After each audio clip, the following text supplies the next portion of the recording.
আজকে আমরা শিখব একটা নতুন ডাটা টেবিল আমরা তৈরি করব। পার্সোনাল ইনফরমেশন, ঠিক আছে? পার্সোনাল ইনফরমেশন, হ্যাঁ? এরকম একটা ডাটা টেবিল তৈরি করব আমরা। প্রথমে দিব আমরা সিরিয়াল নাম্বার, তারপরে দিব নেম অফ, ধরেন একটা ক্লায়েন্টের ধরেন personal information, name of client. তারপর দিবেন হচ্ছে অ্যাড্রেস, তারপর দিবেন হচ্ছে ধরেন ফোন নাম্বার, তারপর দিবেন হচ্ছে ইমেল,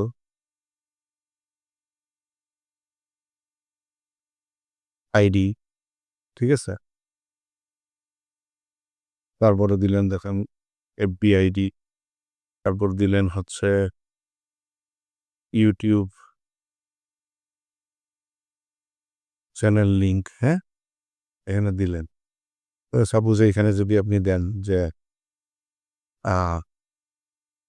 আর কি দিতে পারেন, তাহলে ওয়েবসাইট অ্যাড্রেস, ওয়েবসাইট ইউআরএল বলে আর কি এটাকে, মানে লিঙ্কটাকে ইউআরএল বলে। তাহলে ওয়েবসাইট ইউআরএল দিলেন।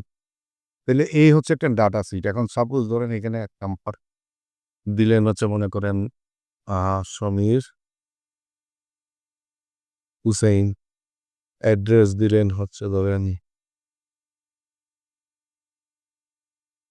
নীলফামারী, ধরেন এখানে দিলেন 1 2 3 4 5 6 7 8 9, এটা একটা ফোন নাম্বার ধরে।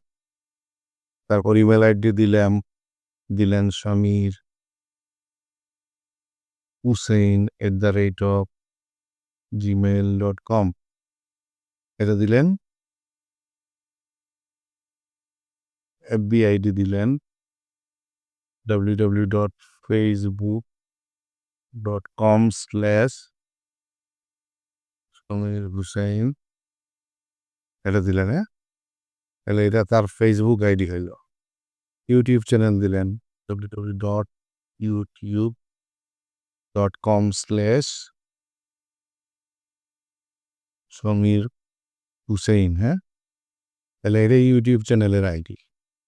ওয়েবসাইট ইউআরএল দিলেন www.সমীরহুসেইন.com, হ্যাঁ? তাহলে এটা একটা আইডি হইল সাপোজ ধরে, হ্যাঁ? তা আমি এইটাকে একটু ছোট করে দেই। তাহলে আমরা কি শিখলাম? এইখানে একটা ডাটা টেবিল আমরা এইভাবে করে বানাতে পারি এবং এইখানে হিউজ ডাটা টেবিল আমি করতে পারি, ঠিক আছে? তো এখন এটাকে আমরা একটা টেবিল বানাবো। এটাকে আমরা একটা টেবিলে নিয়ে চলে আসবো। প্রথমত হচ্ছে এই ফাইলটাকে সিলেক্ট করে আপনি এই জায়গা থেকে এই ফাইলটাকে সিলেক্ট করে আপনি রাফ টেস্ট করবেন। রাফ করলে আপনার এই ফাইলটা যখন আপনি এদিকে নিয়ে আসবেন, আনার পরে আপনি রাফ টেস্ট করবেন, দেখবেন এই লেখাগুলো একটা সাইজ, বড় সাইজ হয়ে যাবে। তখন আপনি এইখান থেকে সেন্টার লাইন দিতে পারেন বা উপরে দিতে পারেন, হ্যাঁ? সেন্টার দিতে পারেন। এখানে সেন্টার দিলে তারপর মিডল অ্যালাইন দিতে পারেন। আমি মিডল অ্যালাইন দিলাম। দেওয়ার পরে এইখান থেকে আপনি টেবিল নিয়ে আসতে পারেন। এই যে বটম বর্ডার বা বর্ডার দিতে পারেন আপনি একটা টেবিলের, হ্যাঁ? এই যে অল বর্ডারসে ক্লিক করলে আপনার এটা বর্ডার হয়ে গেল, ঠিক আছে? অথবা আপনি এই পাশ থেকে সবকিছু দরকার নেই, কিন্তু এই জায়গাটা আপনি বর্ডার করে দিলেন। এখানে ক্লিক করলেই বর্ডার হয়ে গেল, ঠিক আছে? এখন পার্সোনাল ইনফরমেশনকে আপনি এইখান থেকে এইভাবে করে সাজাতে পারেন। তাহলে আমরা টেবিল বর্ডার শিখলাম, ঠিক আছে?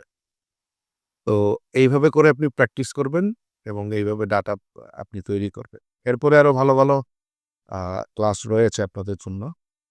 তো ক্লাসগুলোর লিঙ্ক পেতে আপনি অবশ্যই চ্যানেলটাকে সাবস্ক্রাইব করে রাখবেন যেন আপনি, এবং বেল বাটন অবশ্যই আপনি নোটিফিকেশন আকারে দিয়ে রাখবেন যেন ভিডিও আপলোড হলেই আপনি সেটা নোটিফিকেশন আকারে পেতে পারেন। তাহলে আপনার উপকার হবে। তো ভালো থাকবেন। ক্লাস এই পর্যন্তই থাকলো আজ।